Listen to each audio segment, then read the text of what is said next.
আমরা দেখতে পাচ্ছি আসলে যে এই ৩২ নম্বরের যে মূল সড়ক, সেই সড়ককে দিয়ে কিন্তু তারা প্রবেশ করছেন।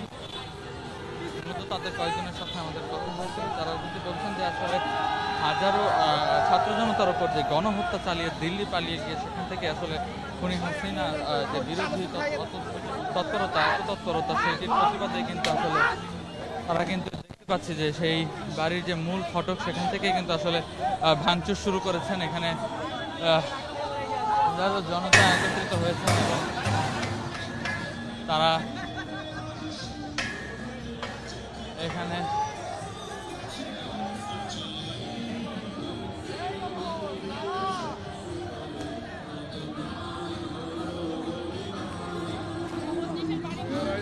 একত্রিত হয়েছেন। আমরা দেখতে পাচ্ছি যে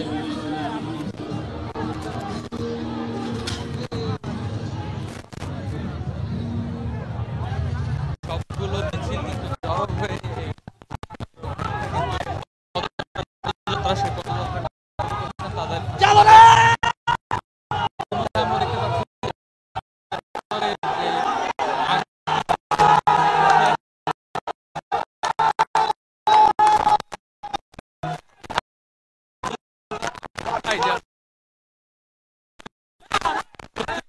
ভেতরে জ্বলছে আগুন এবং জনতা সেই বাড়ির ভিতরে প্রবেশ করার চেষ্টা করছে, ভেতরে আগুন জ্বালিয়ে দিয়েছেন। সেই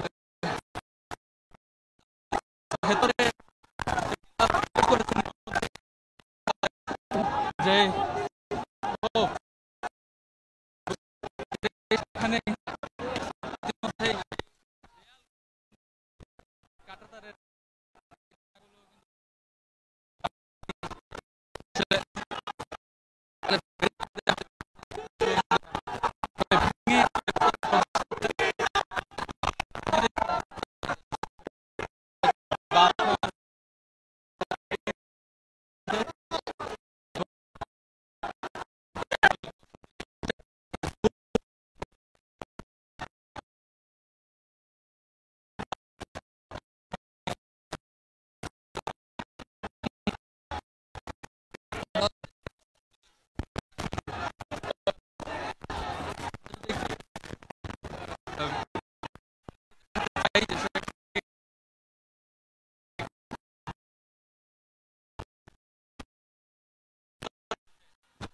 চাচ্ছেন যে